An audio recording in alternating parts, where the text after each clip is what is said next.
Hello every one. +2 ഇംഗ്ലീഷിൽ നമ്മൾ poem wise questions ഒരുപാട് വരാറുണ്ട്. അതിനുവേണ്ടി നിങ്ങൾ പഠിക്കേണ്ട ഇമ്പോർട്ടൻ്റ് ആയ കുറച്ച് പോയത്തിൻ്റെ സമ്മറീസ് ആണ് നമ്മൾ ഈ ഒരു വീഡിയോയിൽ നോക്കാനായിട്ട് പോകുന്നത്. അപ്പോൾ +2 ഇംഗ്ലീഷിൽ നമ്മൾ ഫസ്റ്റ് നോക്കുന്നത് എനി വുമൺ എന്ന് പറഞ്ഞ പോയാണ്. ഇവിടെ ഡയറക്റ്റ് കുറച്ച് ക്വസ്റ്റ്യൻസും വിത്ത് ആൻസേഴ്സ് നമുക്ക് നോക്കാം. Identify the major figure of speech used in the poem and describe it significance. The major figure speech used in this poem is metaphor. കാരണം ഈ എനി വുമൺ എന്ന് പറഞ്ഞ പോയം നമുക്ക് എന്താ പറയുക, അതിൻ്റെ അപ്രീസിയേഷൻ ഇമ്പോർട്ടൻ്റ് ആണ് കേട്ടോ. അപ്പോൾ ഇതിൽ മെയിനായിട്ട് പറയുന്നത് ഒരു വീട്ടിലെ ഒരു സ്ത്രീ ചെയ്യുന്ന കംപ്ലീറ്റ് കാര്യങ്ങളാണ്. അപ്പോൾ ആ സ്ത്രീനെ ഒരുപാട് കാര്യങ്ങളോട് കമ്പയർ ചെയ്തിട്ടുണ്ട്. അപ്പോൾ മെറ്റഫർ എന്ന് വെച്ചാൽ it is a comparison where one thing is seen as another. ഒന്ന് നമുക്ക് എന്തിനോട് തോന്നുന്നു എന്നുള്ളതിനെയാണ് നമ്മൾ കമ്പയർ ചെയ്യുക എന്ന് പറയാം അല്ലേ. അതാണ് മെറ്റഫർ. അപ്പം എൻറ്റയർ പോയത്തിൽ വുമൻസിനെ പില്ലേഴ്സ് ആയിട്ട് walls, roof, doors, arch, light of on the house, sun on earth എന്നൊക്കെ പറഞ്ഞ ഒരുപാട് മെറ്റഫേഴ്സിലൂടെയാണ് സ്പീച്ച് കംപ്ലീറ്റ് പോയം പറയുന്നത്. ഇനി അതുപോലെ തന്നെ ഇതിൻ്റെ ഒരു അപ്രീസിയേഷൻ പഠിക്കേണ്ടത് നമുക്ക് ഡയറക്റ്റ് ക്വസ്റ്റ്യൻ അല്ല എങ്കിലും കമ്പയർ ചെയ്യാൻ ഒരു 2-3 ഇയേഴ്സ് റിപ്പീറ്റഡ് ആയിട്ട് ഈ ഒരു പോയാണ് കമ്പയർ ചെയ്യാൻ വന്നിട്ടുണ്ടായിരുന്നത് 8 മാർക്കിന്. അതായത് വേറൊരു വുമണുമായി ബന്ധപ്പെട്ടൊരു പോയം തരും. അപ്പോൾ ആ ഒരു പോയം ഈ ഒരു പോയം നമ്മൾ കമ്പയർ ചെയ്യാനായിട്ട് നമുക്ക് ക്വസ്റ്റ്യൻസ് ഒക്കെ വരാറുണ്ട്. അപ്പോഴൊക്കെ നമുക്ക് ഹെൽപ്ഫുൾ ആണ് ഈ മെറ്റഫേഴ്സ് യൂസ് ചെയ്ത കാര്യമൊക്കെ പറഞ്ഞിട്ട് എഴുതാം. The poem any woman by Katharine Tynan speaks of the importance of the woman in the family. She is the pillars of the house, she is the keystone of the arch, she is the roof and walls, she is the fire upon the earth, without her the home would colder than stone. ഇതെല്ലാം സ്ത്രീകളെ നമ്മളെ വീട്ടിലുള്ള, അപ്പം നിങ്ങളുടെ പാരൻസിനെ ആണെങ്കിൽ ആലോചിച്ചാൽ മതിയാവും കേട്ടോ, അവരെ കമ്പയർ ചെയ്താണ്. The children come to her for love and affection, she is the light of their love. The children could hardly thrive without her support, and the whole with family together. No child wants to get away from the close-knit family group. She is all over the house, from the floor to the roof. അതെ, floor മുതൽ roof വരെ allrounder ആണ് ആര്, നമ്മുടെ womens in the family. She also protect the children from all danger. She is the door, the guards against all kinds of troubles. അതുപോലെ തന്നെ end of the poem the woman pray to Jesus to spare her life till her children are properly grown up. അതായത് നമ്മുടെ മക്കള് പ്രോപ്പറായിട്ട് വലുതായി എത്തുന്ന ആ ഒരു ടൈം വരെയെങ്കിലും നമ്മുടെ വുമൺസിനെ എന്ത് പറയുക, പ്രൊട്ടക്റ്റ് ചെയ്യണം എന്നാണ് ഗോഡിനോട് പറയുന്നത്. അല്ലാണ്ട് ഇപ്പോൾ ഒരു ഫാമിലിയിലൊരു വുമൺ എപ്പോഴും പ്രാർത്ഥിക്കുക നമ്മുടെ മക്കൾ വലുതാവുന്നത് വരെ ഒരു കുഴപ്പമില്ലാതെ എന്നെ എത്തിക്കണേന്നല്ലേ. സോ അതാണ് ലാസ്റ്റത്തെ അവരുടെ പ്രയർ എന്നാണ് പറയുന്നത്. The poem has A simple language. അപ്പോൾ നമ്മളിപ്പോൾ അപ്രീസിയേഷൻ എഴുതുമ്പോൾ പോയത്തിനെ പറ്റി എഴുതി കഴിഞ്ഞാൽ ലാസ്റ്റ് പോയത്തിനെ കുറിച്ച് നിങ്ങളുടെ അഭിപ്രായം പറയാം. സിംഗിൾ ലാംഗ്വേജ് ആണ്. The poem is N existing metaphor. ഒരുപാട് മെറ്റഫേഴ്സ് യൂസ് ചെയ്തിട്ടുണ്ട്. ഇമേജറി ഗ്രേറ്റ് ആയിട്ട് ക്രിയേറ്റ് ചെയ്തിട്ടുണ്ട്. ഇവിടെ woman doing all kinds of job, standing guard at the same time, make you admire her capabilities, her love and superb with their utter unselfishness. ഇതിൽ ഒരുപാട് വേർഡ്സുകൾ നിങ്ങൾ use ചെയ്യാം, new വേർഡ്സുകൾ കേട്ടോ. We see the woman standing before Jesus praying to him to her life till her children grow up. Children grow up ചെയ്യുന്ന time വരെ protect ചെയ്യാൻ പറയും. The poem is rhyme scheme ഉണ്ടെന്ന് എഴുതാ. ഫസ്റ്റ് ആൻസർ ഒഴികെ ബാക്കിയുള്ളതിലൊക്കെ ഏതാണ് റൈം സ്കീം എന്ന് എഴുതി വയ്ക്കാം. അപ്പോൾ ഇങ്ങനെയാണ് ഒരു അപ്രീസിയേഷൻ എഴുതേണ്ടത്. എന്താണ് ആ പോയറ്റിൻ്റെ ഉദ്ദേശം, പിന്നെ എന്താണ് അതിൻ്റെ ടോപ്പിക് എന്ന് ഫസ്റ്റ് പാരഗ്രാഫുകളിൽ എഴുതിയിട്ട് ലാസ്റ്റ് നിങ്ങളുടെ ഒരു തീരുമാനം എന്താണെന്ന് എഴുതുക. പിന്നെ ഈ ഒരു ക്വസ്റ്റ്യൻ ഒരുപാട് പേപ്പറിൽ കാണാം. Read the following lines and answer the questions. Though whom a woman lied in a manger, take me not till the children grow. അപ്പോൾ ചിൽഡ്രൻ വലുതാവുന്നത് വരെ എന്നെ അങ്ങോട്ടേക്ക് എടുക്കരുത് എന്ന് നമ്മൾ ദൈവത്തോട് പ്രാർത്ഥിക്കുകയാണ്. അതാണ് ആ ലൈൻ്റെ മീനിങ്. ഹൂ ഈസ് ദ ദോ എന്ന് വെച്ചാൽ ഇവിടെ ആരാ, ജീസസ് ക്രൈസ്റ്റ് ആണ്. ഇൻസിഡൻറ്റ് എന്താണെന്ന് എഴുതാം. ബർത്ത് ഓഫ് ജീസസ് ക്രൈസ്റ്റിനെയാണ് ഇവിടെ പറയുന്നത്. മദറിൻ്റെ പ്രയർ എന്തായിരുന്നു, അത് 3 മാർക്കിനൊക്കെയാണ് കേട്ടോ ഈ ക്വസ്റ്റ്യൻ ചോദിക്കുന്നത്. Mother's prayers that she should not die until her children grow, അങ്ങനെ തന്നെ എഴുതാം. പിന്നെ read the following poem, read the lines and answer the questions. I am the fire upon the earth. Identify the figure of speech. ഏതാണ് figure, metaphor ആണ്. Comment on the effectiveness of the figure of speech. അതായത് metaphor use ചെയ്യണതിൻ്റെ ഗുണങ്ങൾ എന്തൊക്കെയാണെന്ന് എഴുതുക. അപ്പോൾ metaphors use ചെയ്യുമ്പോൾ എന്താണ് നമുക്ക് വേറൊരു രീതിയിൽ മനസ്സിലാവാൻ വളരെ ഹെൽപ്ഫുൾ ആണെന്നൊക്കെ പറഞ്ഞിട്ട് എഴുതാം. അതായത് ഇവിടെ പോയംസിൽ സ്പീക്കേഴ്സ് യൂസ് ചെയ്യുന്ന മെറ്റഫേഴ്സ് പോയതിന് ബ്യൂട്ടിഫുൾ ആക്കുന്നുണ്ട്. Importance of mother in the house ഒക്കെ നമുക്ക് ക്ലിയർ കട്ടായിട്ട് മനസ്സിലാവുമെന്നൊക്കെ പറഞ്ഞ് എഴുതാം. In a simile we say one thing is like that other but in metaphor we mean other thus. Chithra sing like a cuckoo. Chithra is cuckoo in singing. അതായത് നമ്മൾ metaphors use ചെയ്യുന്നതിന് ഒരു എക്സാമ്പിൾ കൊടുത്തു എന്നുള്ളൂ കേട്ടോ. അത് നിർബന്ധമല്ല, നിങ്ങൾക്ക് ഓൺവേർഡ്സിൽ എഴുതാം. നെക്സ്റ്റ് ആണ് മെൻറ്റിങ് വാള്. മെൻറ്റിങ് വാള് ഇതുപോലെ നെയ്ബർഹുഡ് ആണ് പറയുന്നത്, നെയ്ബേഴ്സിനെ കുറിച്ചിട്ടാണ്. ഇവിടെ why does the poet argues that there is no need for wall in between his estate and neighbour. ഇവിടെ ഈ പോയത്തില് സത്യം പറഞ്ഞാൽ പോയിറ്റിന് താല്പര്യമുള്ള ഒരു മതിൽ പണിയാം, പക്ഷേ ആർക്കാണ് അവിടെ മതിൽ വേണ്ടത്? നെയ്ബേഴ്സിനാണ് വേണ്ടത്. സോ എന്തുകൊണ്ടാണ് പോയിറ്റ് അവിടെ മതിൽ വേണ്ട എന്ന് പറയുന്നത്? അതാണ് question. The poet argued that there is no need for wall in between his estate and his neighbor because his area is covered with pine trees and the poet area is full of apple trees. The poet apple trees will never go to area that cones of his pines. Pine treeയും apple ട്രീയും തമ്മിൽ ഒരു രീതിയിലും ബുദ്ധിമുട്ടുണ്ടാക്കില്ല. So അവിടെ എന്തിനാണ് മതിൽ എന്നാണ് ചോദിച്ചത്. What are the contrasting views presented? എന്തൊക്കെ കോൺട്രാസ്റ്റിംഗ് വ്യൂസ് ആണ് ഇവിടെ കാണുക? കാരണം പോയിറ്റ് പറയുന്നതും നെയ്ബറിൻ്റെയും വ്യൂ പോയിന്റ് രണ്ടും ഡിഫറെൻ്റ് ആണ്. പോയിറ്റ് പറയുന്നത് there is no need a fence അല്ലെങ്കിൽ വോള്, മതിൽ പണിയേണ്ട ആവശ്യമില്ല എന്ന് പറയുന്നത്. പക്ഷെ നെയ്ബർ നേരെ എതിരെ പറയുന്നത് ഷീ വാണ്ട് എ വാൾ അല്ലെ. കാരണം പോയിറ്റിന്റെ അഭിപ്രായത്തിൽ രണ്ടു പേർക്കും എസ്റ്റേറ്റും തോട്ടങ്ങളും ഉണ്ട്. അപ്പൊ ആപ്പിൾ തോട്ടങ്ങളും പൈൻ മരങ്ങളും തമ്മിൽ ഒരു രീതിയിലും അങ്ങോട്ടും ഇങ്ങോട്ടും പ്രശ്നങ്ങൾ നമുക്ക് ഉണ്ടാക്കുന്നില്ല. സോ എന്തിനാണ് അവിടെ പോയിറ്റ് വോള് പണിയുന്ന ചോദിക്കുന്നത്? നെയ്ബർ പറയുന്നത് good friends make good neighbours. അപ്പം അങ്ങനെയുള്ള റെസിസ്റ്റ് ചെയ്യുന്ന കാര്യങ്ങൾ, ഇത് വളരെ ഇമ്പോർട്ടൻ്റ് ആണ് ഈ question. Elaborate the idea in the following lines. അതായത് good fences make you good neighbours. ഇവിടെ നമുക്ക് എഴുതാൻ പറ്റുന്നത് ഗുഡ് ഫെൻസസ് എന്ന് വെച്ചാൽ മതിലുകളാണ്. It means good have to some limits between neighbours so that the relation will remain healthy and all times. അതായത് നമ്മൾ പറയില്ലേ അകലും തോറും അടുക്കം വരുന്നത്. അപ്പം അതുകൊണ്ട് നെയ്ബേഴ്സ് തമ്മിൽ ചെറിയ രീതിയിലെങ്കിലും എന്ത് വേണം, ഒരു റിലേഷൻ നിലനിർത്തണമെങ്കിൽ ചെറിയൊരു ഗ്യാപ്പ് വേണമെന്നാണ് പറയുന്നത്.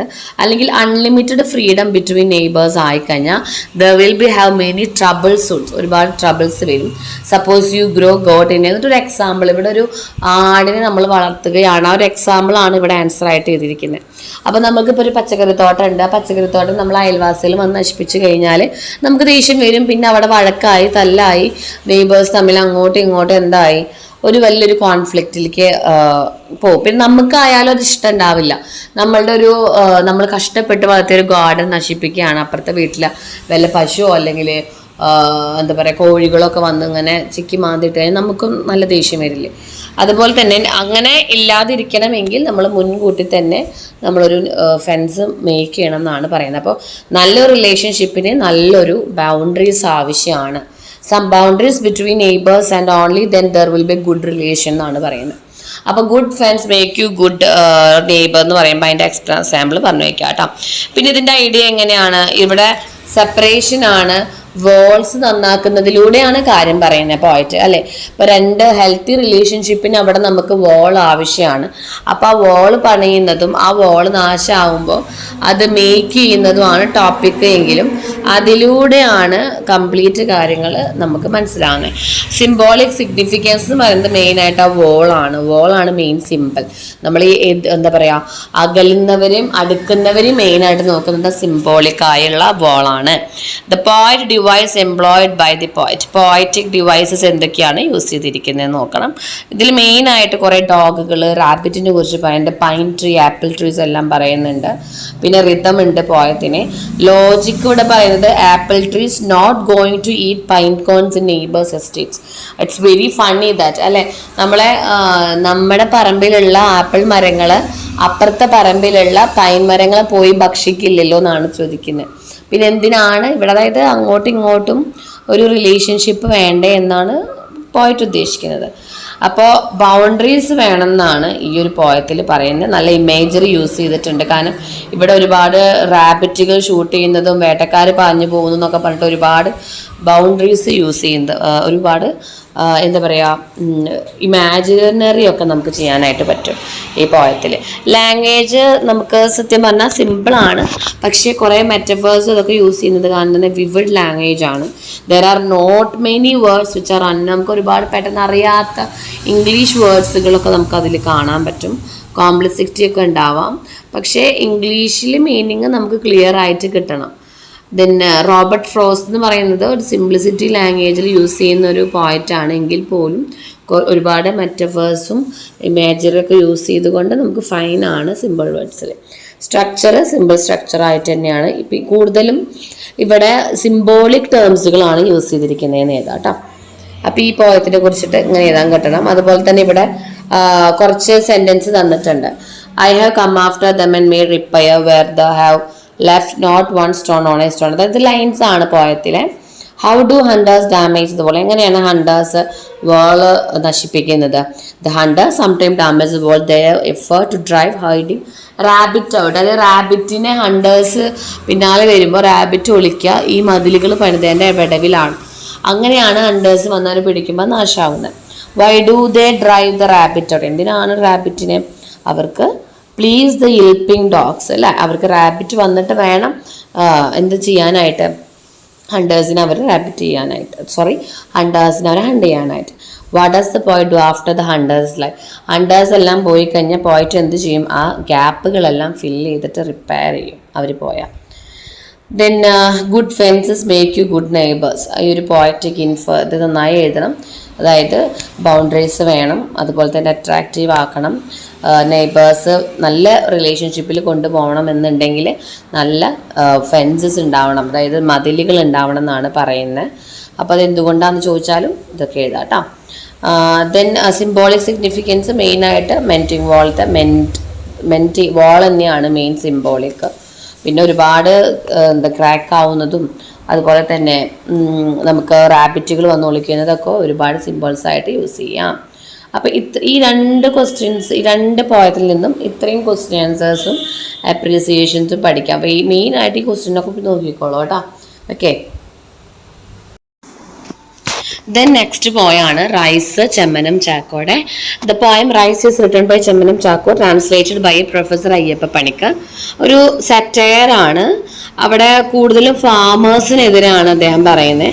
The poem is laced with scorn and sarcasm, അതായത് കളിയാക്കി ആക്ഷേപഹാസ്യത്തോടു കൂടി കാര്യം പറയാം.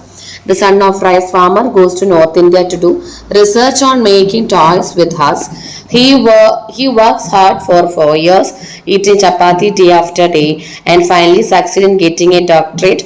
He must have to thought of doing such possibilities husk because as the son of rice farmer, he had plenty of husk at home and also in the homes nearby. അതായത് ഇവിടെയൊക്കെ പറയുന്നത് പോയിട്ട് husk use ചെയ്തിട്ട് toys ഉണ്ടാക്കുന്നതിന് വേണ്ടി north ഇന്ത്യയിൽ കുറച്ച് റിസർച്ചൊക്കെ നടത്തിയിട്ട് നാട്ടിലേക്ക് തിരിച്ചു വരികയാണ്. ആ സമയത്ത് നമ്മുടെ നാട്ടിലുള്ള അവസ്ഥയ്ക്കാണ് ഈ പോയത്തിൽ പറയുന്നത്. ഇവിടെ നല്ല രീതിയിൽ എന്താ പറയുന്നത് വെച്ചാൽ പോയിട്ട് വിചാരിച്ചിരുന്നത് ഇവിടെ കൾട്ടിവേഷൻ കംപ്ലീറ്റ് നമ്മുടെ പാഡി ഫീൽഡ്സ് ആണെന്നാണ്. പക്ഷെ the farmers are shifted to cash crops especially rubber as they found rice cultivation is inconvenient and non profitable. അപ്പോൾ റൈസ് കൾട്ടിവേഷൻ കൺവീനിയൻറ്റും അല്ല, പ്രോഫിറ്റും കിട്ടാതായപ്പോൾ അവർ ഇതിലേക്ക് മാറി, ക്യാഷ് ക്രോപ്സിലേക്ക് മാറി. Moreover, a lot of incentives were given by promoters to cultivate cash crops. The son find his father watching people setting a machine for making rubber sheets. Rubber sheets use ചെയ്യുന്നതാണ് പിന്നീട് മകൻ വരുമ്പോൾ അച്ഛൻ ചെയ്യുന്നത് കാണുന്നത്. All paddy fields are gone and in their place what is that? Rubber trees and dealwood trees. There is biting sarcasm and the description of chief minister flying to center to request more food grain to feed the people here. നാട്ടിലുള്ള ആൾക്കാർക്ക് ഭക്ഷണം കൊടുക്കുന്നതിന് വേണ്ടി ഒരുപാട് food grains സെൻട്രലിൽ നിന്ന് ഇറക്കുമതി ചെയ്യുന്നത് minister പറയുന്നത് പോലും ഒരു തമാശ രൂപത്തിൽ നമ്മുടെ പോയിറ്റ് പറയുന്നുണ്ട്. ഓക്കെ, അപ്പോൾ ഇങ്ങനെയുള്ളൊരു പോയാണിത്. ഇവിടെ കൾട്ടിവേഷൻ മാറി. Poem has excellent imagery and the poet has used a number of Malayalam words in it the language കൊളോക്കിയലാണ്, നാടൻ ഭാഷയാണ് യൂസ് ചെയ്തിരിക്കുന്നത്. സ്റ്റാൻസയിൽ കുറച്ച് സ്റ്റാൻസ് ഒക്കെ സിമ്പിളാണ്, പക്ഷെ കുറച്ചൊക്കെ ഇറഗുലർ ടേംസുകളൊക്കെയാണ് യൂസ് ചെയ്തിരിക്കുന്നത്. സോ അപ്പോൾ ഈ ഒരു പാഠത്തിൽ നിന്ന് നമുക്ക് ക്രിട്ടിക്കൽ അപ്രീസിയേഷൻ ഒക്കെ വരാം. അതായത് റൈസിൽ നിന്ന് തന്നെ ചോദ്യം ചോദിക്കാം. ഇതിൽ യൂസ് ചെയ്ത ഇമേജറി എന്തൊക്കെയാണ്, അതുപോലെ തന്നെ ഒരുപാട് സാർക്കിസം യൂസ് ചെയ്തിട്ടുണ്ട്. അതായത് ആക്ഷേപഹാസ്യം എന്നാണ് മലയാളത്തിൽ പറയുന്നത്. കളിയാക്കുന്ന രീതിയിൽ അത് ഏതൊക്കെയാണെന്നുള്ളതും നമുക്ക് എടുത്തു എഴുതാനായിട്ട് അറിയണം. അതായത് നമ്മളെ മന്ത്രിയുടെ സംസാരങ്ങളും അതിനെതിരെ പോയിറ്റ് പറയുന്നതും ഒക്കെ നമുക്ക് കളിയാക്കിയിട്ട് കാണാം. ദെൻ നെക്സ്റ്റ് ആണ് ഇതേപോലെ ഒരു സ്റ്റാമർ ആണ്, ഒരു പ്രൊവോക്കിംഗ് പോയാണ്. സച്ചിദാനന്ദൻ തന്നെയാണ് എഴുതിയിരിക്കുന്നത്. Poetic and critic writing, Malayalam, English and മലയാളത്തിലും ഇംഗ്ലീഷിലൊക്കെ എന്നൊരു പോയിറ്റാണ്. ഈ poem was originally written in Malayalam with wick and later it is translated to English, the poet himself. In this poem, the poet takes stammer as the main theme. വിക്കിനെയാണ് മെയിനായിട്ട് തീമാക്കി എടുത്തിരിക്കുന്നത്. He takes stammer is not a handicap but as a mode of speech. Word meaning are different kinds and words indeed. A word does not have a fixed meaning. It is a speaker of the listener who makes different meaning to word. അതായത് ഒരു ഹാൻഡിക്യാപ്പിന് പകരം ഒരു different meaning ആണ് വിക്കിന് ഇവിടെ കൊടുക്കുന്നത്. ഇവിടെ ഒരുപാട് creation of മാൻ, അതായത് മനുഷ്യന്മാരുണ്ടാക്കുന്ന കാലത്തെ ഗോഡ് ഈ വിക്ക് കണ്ടുപിടിച്ചിട്ടുണ്ട്. അപ്പോൾ സാക്രിഫൈസ് ടു ഗോഡ് എന്നാണ് പറയുന്നത്. ഗോഡിനോടുള്ളൊരു സാക്രിഫൈസ് ആണ് വിക്ക്. പിന്നെ മാത്രമല്ല ഒരുപാട് സോഷ്യൽ ഇഷ്യൂസൊക്കെ വന്ന പോയറ്റ് പറയുന്നത്, ഒരുപാട് സോഷ്യൽ ഇഷ്യൂസൊക്കെ വന്നു കഴിഞ്ഞാൽ എല്ലാവരും മിണ്ടാതിരിക്കുന്നുണ്ട്. ആ സെൻസിൽ നോക്കുമ്പോൾ എല്ലാവരും സ്റ്റാമർ പേഴ്സൺ തന്നെയാണെന്നാണ് പറയുന്നത്. ലോട്ട് ഓഫ് ഡിസ്ട്രക്ഷൻ സൊസൈറ്റീസിലൊക്കെ വന്നു കഴിഞ്ഞാൽ differences in perspective also make us to give different utterance in the same word. Different utterance of the same word എന്ന് പറയുമ്പോൾ ഡിഫറെൻറ്റ് വേയിലാണ്. അതുകൊണ്ട് വേർഡ്സിനെ നമുക്ക് രണ്ട് രീതിയിൽ എക്സ്പ്ലെയിൻ ചെയ്യാം. നമ്മൾ പ്രാർത്ഥിക്കുന്ന സമയത്ത് നമ്മളെല്ലാവരും പോയട്രിക് പോലെ സൈലൻ്റ് ആയിട്ടാണ് പ്രാർത്ഥിക്കാറ് അല്ലേ. സോ കമ്പയർ ഇറ്റ്സ് പോയട്രി, നമ്മൾ പോയട്രിയോട് പോലും കമ്പയർ ചെയ്യാണ് സ്റ്റാമറിനെ. ഓക്കെ, അപ്പം ഇതിൽ നിന്ന് കൂടുതൽ നമുക്ക് മേ ബി ക്വസ്റ്റ്യൻസ് ആൻസേഴ്സ് ആണ് വരിക. What does the poet think of stammer primarily? ഫസ്റ്റിലെ സ്റ്റാമറിനെ പോയറ്റ് എന്ത് രീതിയിലാണ് കാണിച്ചത്? The poet think that the stammer is not a handicap but a mode of speech ആയിട്ടാണ്. പിന്നീട് ബ്യൂട്ടിഫുൾ ആണെന്ന് പറയുന്നു. കാരണം the poet link stammer and lameness beautifully to silence. Stammer is like lameness. Lameness is the silence that falls between word and deed. സംസാരത്തിനും ഡീഡിനും ഇടയിലുള്ള സൈലൻസിനെയാണ് lameness എന്ന് പറയുന്നത്. Same way the poet argues that stammer is the silence that falls between word and its meaning. വേർഡും ഡീഡിന്റെ ഇടയിലുള്ള സൈലൻറ്റും വേർഡും അതിന്റെ മീനിങ്ങിന്റെ ഇടയിലുള്ള സൈലന്റ് ആയിട്ടും പിന്നീട് പോയറ്റ് സ്റ്റാമറിനെ കാണുന്നുണ്ട്. According to the poet it is a person doing when ഈ സ്റ്റാമർ. പോയറ്റ് പറയുന്നത് a person stammer each time in ഈ ഓഫറിങ് സാക്രിഫൈസ്. ഗോഡിനോട് നമ്മൾ സംസാരിക്കുമ്പോൾ സാക്രിഫൈസ് ആണെന്നാണ് പറയുന്നത്. എ ലിംഗ്വിസ്റ്റ്, എന്താണ് പോയറ്റ് റെഫർ ദ ലിംഗ്വിസ്റ്റ്? ഏത് ലിംഗ്വിസ്റ്റ് ആണ് യൂസ് ചെയ്തിരിക്കുന്നത്? The linguist is an expert in this language but the poet says even a linguist is confused about the nature of the stammer. He cannot state whether the stammer precedes or succeeds language. അതായത് ഇപ്പോഴും ലാംഗ്വേജിലെ നമ്മുടെ Starmer എന്ന് പറയുന്നത് സംസാരത്തിന് മുന്നേ ആണോ after വരുന്നതാണോ എന്ന് ഇപ്പോഴും കണ്ടുപിടിച്ചിട്ടില്ല. Also confuse thinking stammer is language in itself. അതായത് നമ്മുടെ ലാംഗ്വേജ് തന്നെയാണോ വിൽക്കുന്ന പോലും കണ്ടുപിടിച്ചിട്ടില്ല. When does stammer become social phenomenon? എപ്പോഴാണ് സ്റ്റാമർ ഒരു സോഷ്യൽ ഫിനോമിനൻ ആയി മാറുന്നത്? The entire community start stammering, it becomes social phenomenon. എല്ലാ കമ്മ്യൂണിറ്റിയിലത്തെ എല്ലാവരും സ്റ്റാമറിൻ്റെ ഒരു സെക്ഷനിൽ എത്തിക്കഴിഞ്ഞാൽ സൊസൈറ്റി തന്നെ മൊത്തത്തിൽ പ്രശ്നമായി മാറും. ദെൻ നമുക്ക് കുറച്ച് ലൈൻസ് തന്നിട്ട് മീനിങ് ചോദിച്ചിട്ടുണ്ട്. Each time we stammer we are offering a sacrifice to the god meaning അല്ലേ. അത് the poet says that we make sacrifice to our language when we give different meaning to utterance got it. In other words when we stammer we give a different meaning to the god sacrifice. ഗോഡിനോടുള്ള sacrifice ആണ്. It becomes sacrifice to the god of meaning. The poet tries to prove the imperfection on languages and poetry life. Without imperfection, life or language would suffer from great dullness. ആ imperfections ഒക്കെയാണ് ഇതിൽ പറയുന്നത്. അപ്പോൾ ഈ പോയത്തിൽ നിന്ന് കൂടുതലും നമുക്ക് question answers പഠിച്ചു വെക്കാനായിട്ട് ശ്രദ്ധിക്കാം. ഓക്കെ.